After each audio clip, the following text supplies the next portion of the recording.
গরু কিনতে গিয়া জোহরের নামাজ, আসরের নামাজ, মাগরিবের নামাজ, এশার নামাজ, এক ওয়াক্ত নামাজও আমনে পড়লেন না, আমনে গরু কিনতেন গিয়া।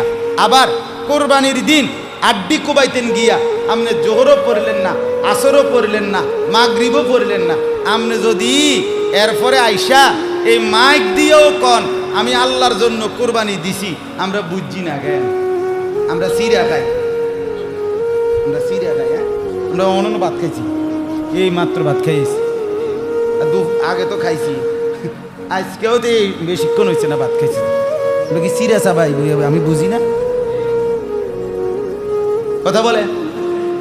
অতএব আমনে মানে উনি মনোযোগ দিয়ে কোরবানি দেয়, এটা হলে মানে মনোযোগী কোরবানি, একেবারে খুব যত্ন নিয়া মনোযোগ দিয়া কোরবানি করতে আছে।